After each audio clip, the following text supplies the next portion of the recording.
Hello friends, आपका मेरे channel पर स्वागत है। तो हम 8th क्लास का मैथ कर रहे थे। आज हम 6.4 का फर्स्ट क्वेश्चन हमने किया था, भाग विधि से वर्गमूल कैसे ज्ञात करना है। आई होप आपको समझ आ गया होगा क्या क्या स्टेप्स थे।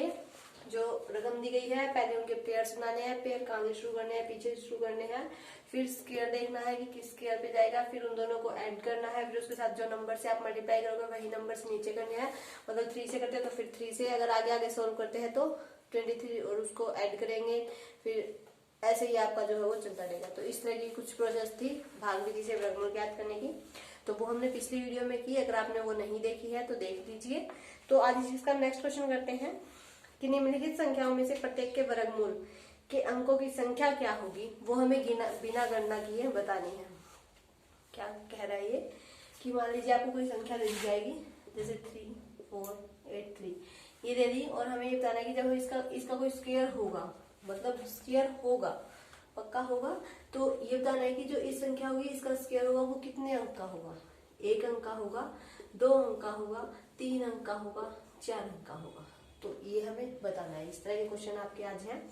तो वो हमें क्या करना चाहता है, ये नहीं करना कि पहले आप इसका स्क्वायर ढूंढे कि इसका स्क्वायर क्या होगा, और उसके बाद आप बताएं कि इसका स्क्वायर जो है, मान लीजिए जैसे 49 दे दिया, इसका स्क्वायर हमें पता है 7 का स्क्वायर होता है, तो आप बताएंगे कि 7 यानी कि 1 अंकों का होगा इसका स्क्वायर। ऐसे नहीं, बिना गणना किए बताना है। तो बिना गणना किए बताने का एक आसान तरीका है। 2 लाइनें हैं, वो आपको याद रखनी होंगी। वो लाइनें किस तरह की है मैं आपको लिखवा देती हूँ, आप याद कर लेना, ठीक है। तो जो संख्या है वो आपको पूर्ण वर्ग दी हुई है, ठीक है। यदि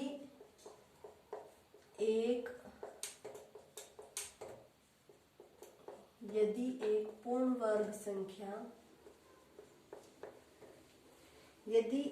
वर्ग संख्या में n अंक है,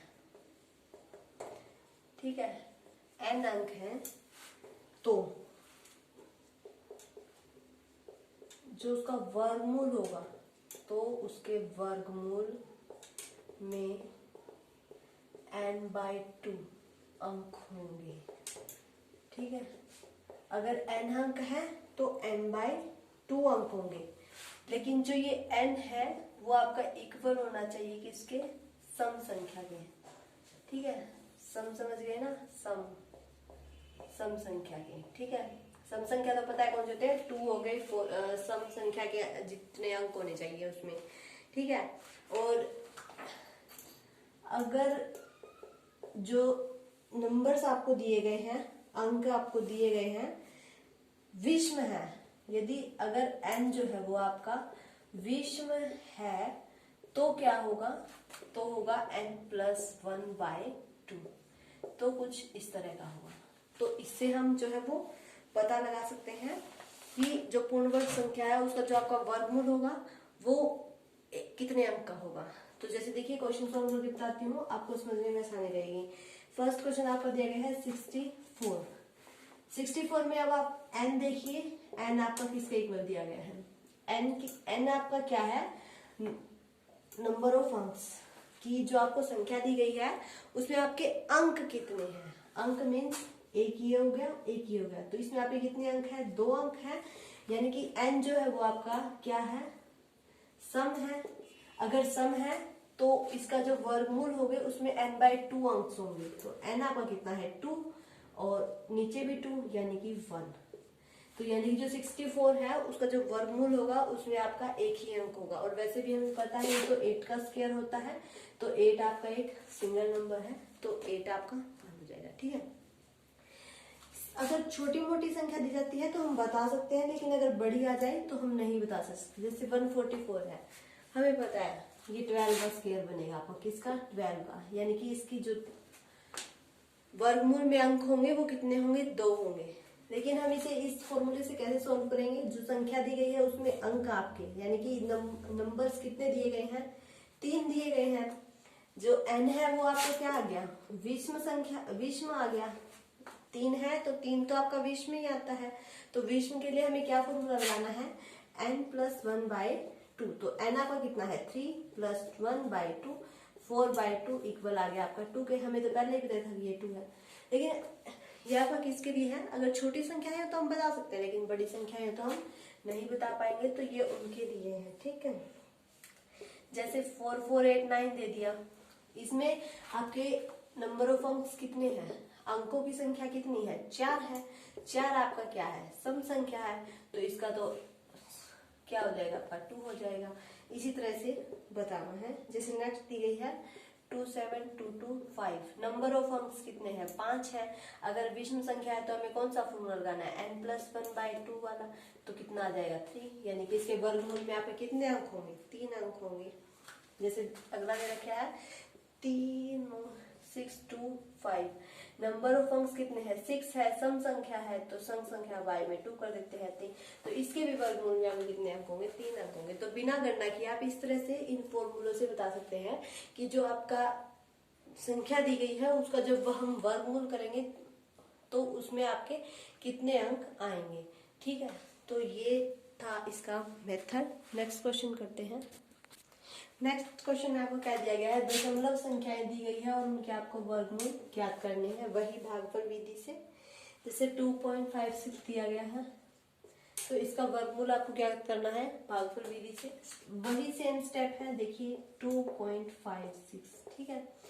स्क्वायर आपको याद होने चाहिए, 1 का, 2 का, 3 का, 4 का, 5 का, 6 का, 7 का, 8 का, 9 का, 10 का। कम से कम 10 तक तो याद होने चाहिए, नहीं तो 20 तक कर लेंगे तो बहुत बढ़िया है।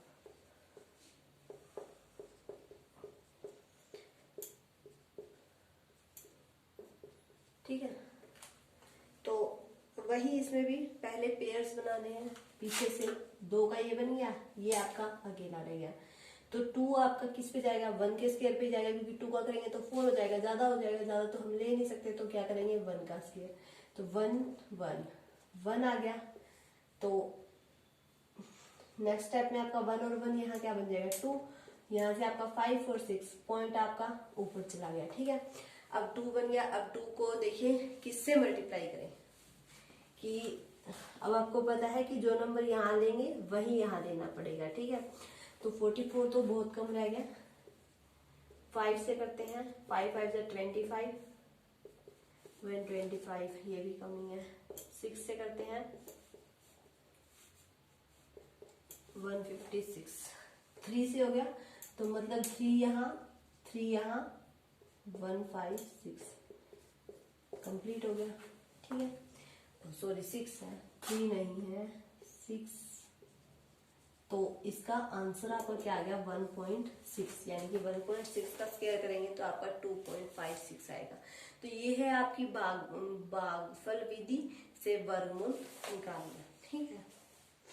जैसे नेक्स्ट क्वेश्चन दिया गया है 7.29, पेयर बनाए, 7 का आप देखिए 149, 9 ज्यादा हो गया तो 4, यानी कि 2 2 जा 4, 7 में से 4 गया आपका 3, 2 और 9 उतारा, पॉइंट ऊपर चला गया, 2 और 2 आपका 4।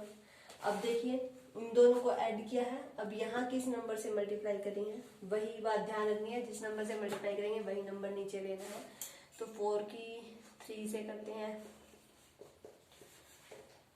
कम रह गया, 5 से करते हैं, ये भी कम रह गया, 6 से करते हैं, ये भी कम रह गया, 7 से करते हैं,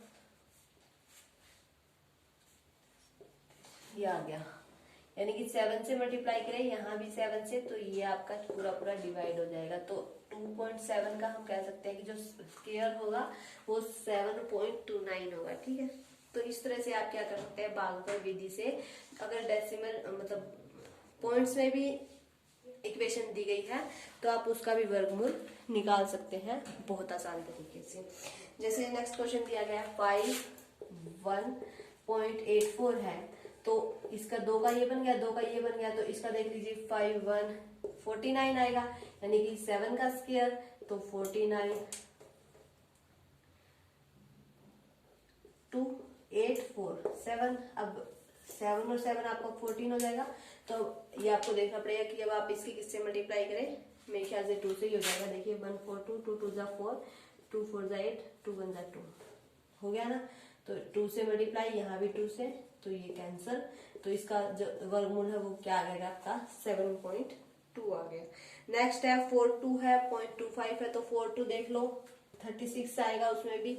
फिर देख लेना आगे किससे जाएगा। फिर वैसे 3/1 दो के पेयर आपके बने हुए दिए गए हैं। ज्यादा डिफिकल्ट सम नहीं दिए गए, बहुत आसान क्वेश्चंस दिए गए हैं, आप इन्हें आसानी से कर सकते हैं। अगर आपको 1-2 क्वेश्चन समझ में आ गए तो इसके 3 क्वेश्चन मैंने करवा दिए, 2 पार्ट रहते हैं, वो आप ट्राई करके देखना।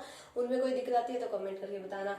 और पिछले क्वेश्चन में तो सिर्फ वो 2 लाइनें ही याद रखनी है, उनसे आप बता सकते हैं कि अगर अंक इतने हैं एक नंबर में तो उसका जो वर्ग होगा तो उसमें कितने अंक होंगे वो हम उनसे बता सकते हैं। ठीक है, बस आपको वो 2 लाइनें याद रखनी है। और भागफल विधि से वर्गमूल किस तरह से निकाला जाता है ये हमने 2 वीडियो में कर लिया। अब तो आपको अच्छे से क्लियर हो ही जाना चाहिए। फिर भी कोई दिक्कत आती है तो कमेंट करके बताना। वीडियो अच्छी लगे तो इसे लाइक करना, शेयर करना, और अगर आप मेरे चैनल पर नए हैं तो सब्सक्राइब जरूर कर लें ताकि आपको आने वाले वीडियो के नोटिफिकेशंस मिलते रहें।